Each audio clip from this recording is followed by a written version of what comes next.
सबसे खूंखार तेजस लड़ाका अत्याधुनिक स्वदेशी तकनीक से हो रहा लैस। 90% तक घातक स्वदेशी तकनीक और पुर्जों का इस्तेमाल करेगा तेजस 2। एरोस्पेस में आखिरकार भारत ने वो कर दिखाया जिसके लिए कर रहा था कोशिश।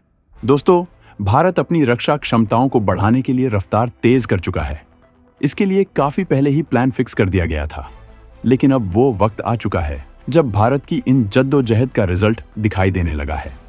भारत हवाई ताकत में बढ़त हासिल करने के लिए अपनी विमान प्रोडक्शन क्षमता को मजबूत बनाने में लगा है। इसके लिए भारत ने कई कदम उठाए थे। लंबे समय से भारत इस मकसद से जुटा हुआ है कि भारत का इकोसिस्टम इतना मजबूत हो जाए कि फिर उसे विमानों के प्रोडक्शन के लिए किसी देश से कुछ भी हासिल न करना पड़े। मतलब, जब भारत विमान बनाए तो सप्लाई चेन भारत के अंदर ही मौजूद हो।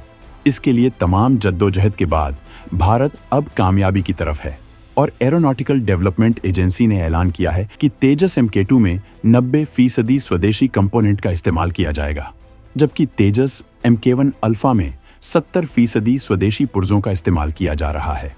इस मुकाम पर पहुंचना इतना आसान नहीं था।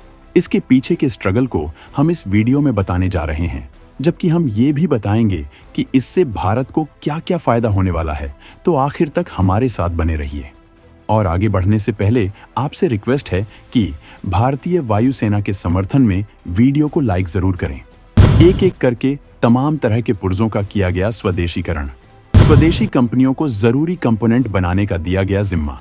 पुर्जे तैयार होने पर घरेलू तौर पर की खरीद, विदेशों से सप्लाई हुई बंद। भारत अपने तेजस विमान के सबसे ताकतवर विमान बनाने के वक्त तक एरोस्पेस में पूरी तरह से आत्मनिर्भर बनने की दिशा में तेजी से बढ़ रहा है। तेजस मार्क II तेजस सीरीज का सबसे ताकतवर विमान है। भारत इसमें 90% तक स्वदेशी कंपोनेंट का इस्तेमाल करने वाला है। मतलब, भारत के अंदर विमान प्रोडक्शन का एक अत्याधुनिक और एडवांस इकोसिस्टम तैयार होने के करीब है। इसका भारत को बहुत तगड़ा फायदा होने वाला है। भारत को विमान प्रोडक्शन क्षमताओं से क्या-क्या फायदा होगा, इस बारे में हम आपको आगे बताएंगे, लेकिन इससे पहले हम आपको ये बताना चाहेंगे कि आखिर भारत ये सब कैसे कर पा रहा है। इसके लिए क्या प्लानिंग की गई थी। भारत का नेतृत्व इस बात के लिए पहले से चाक चौबंद है कि चीन जैसे दुश्मन का सामना करने के लिए भारत को हथियारों के मामले में पूरी तरह से आत्मनिर्भर होना पड़ेगा। मतलब, देश के अंदर बिना किसी के मदद के हथियारों के प्रोडक्शन की क्षमता।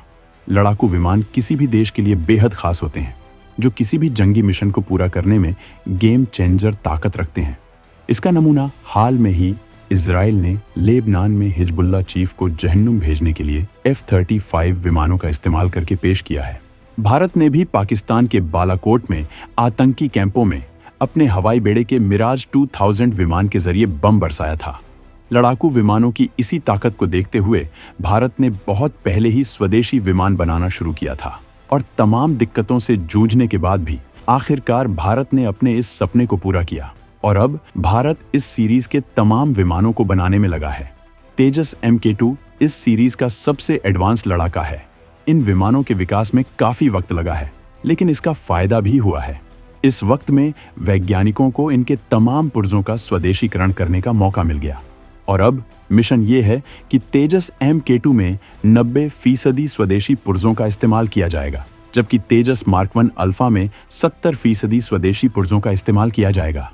भारत ने इसके लिए स्वदेशी कंपनियों को जरूरत के हिसाब से पुर्जे बनाने का काम सौंपना शुरू किया। जब ये पुर्जे भारत में बनने शुरू हो गए तो उनका आयात बंद करा दिया जाता था। इस तरह से एक एक करके हर तकनीक और पुर्जों के लिए काम किया गया और बाकी के लिए काम किया जा रहा है। सरकार इसके लिए निगेटिव लिस्ट जारी करती है। इससे भारत की क्षमताओं में तगड़ा इजाफा हुआ है। तकनीकों के मामले में भी कुछ ऐसा ही कदम उठाया जाता रहा। DRDO समेत सारी संस्थाएं तमाम तकनीकियों को विकसित करने में जुटी रही और आज भारत विमान तकनीक में बहुत बड़ी ताकत बनने के करीब है। स्टील्थ M का लड़ाकू विमानों के मिशन में इस ताकत का मिलेगा फायदा। भारत हर साल सैकड़ों विमान बनाकर आसमान में चीन का करेगा इलाज। विमान प्रोडक्शन क्षमता में इस तरह की कामयाबी भारत के उस लक्ष्य को आसानी से पूरा करने में मदद करेगी जिसके तहत वो हर साल सैकड़ों की तादाद में विमानों को बनाना चाहता है, जिससे आसमान में उसका कोई मुकाबला न कर सके। जबकि इस कामयाबी का फायदा भारत के स्टील्थ विमान एमका के मिशन में भी बहुत बड़ा बूस्ट देगा और इससे एमका विमानों की डिलीवरी में ज्यादा वक्त नहीं लगेगा। एमका विमान भारत का बहुप्रतीक्षित स्टील्थ क्षमताओं से लैस विमान है जो 5.5 जनरेशन का लड़ाका होगा, जिसके वायुसेना में तैनात होने के बाद भारत की क्षमताओं में बहुत बड़ा इजाफा हो जाएगा। चीन के J-20 जैसे विमान इसके आगे कबाड़ साबित होंगे। भारत इस विमान को अमेरिका के F-35 से भी एडवांस बना रहा है। इस मामले में ये भारत का कॉन्फिडेंस ही था कि भारत ने रूस के साथ सुखोई 57 का प्रोजेक्ट छोड़कर खुद ही विमान बनाना शुरू किया था और आज वो इसमें काफी आगे जा चुका है, जबकि इसे जल्द तैयार करने के लिए इंजनों से लेकर तमाम कंपोनेंट्स को स्वदेशी तरीके से बनाने की कवायद की जा रही है। तेजस विमानों के प्रोडक्शन का एक्सपीरियंस भी इसमें काम आ रहा है। हालांकि एम का विमान स्टेल्थ विमान होने की वजह से इसमें बेहद एडवांस लेवल पर काम किया जा रहा है। एम का विमान के प्रोडक्शन का वक्त आते आते भारत निजी क्षेत्र की एक एडवांस और ताकतवर स्वदेशी कंपनी को भारत में स्थापित करना चाहता है, जिससे भारत का HAL और ऐसी निजी कंपनी मिलकर इन विमानों का प्रोडक्शन करेंगी। ऐसे में स्वदेशी इकोसिस्टम बड़ी भूमिका निभाएगा। इस तरह से भारत हवाई ताकत में आत्मनिर्भर हो जाएगा और एमका के बाद और एडवांस विमानों को जल्द से जल्द बनाने के काबिल हो जाएगा। जिस तरह आज भारत मिसाइलों के मामले में ताकतवर हो चुका है, कुछ उसी तरह का दम वो विमानों के प्रोडक्शन में दिखाएगा। भारत जल्द से जल्द स्वदेशी लड़ाकू विमानों को वायुसेना में शामिल करना चाहता है। इसके लिए हर जरूरी कदम उठाए जा रहे हैं। भारत ने अपना पूरा ध्यान और अपना पूरा फोकस इन विमानों में लगा रखा है।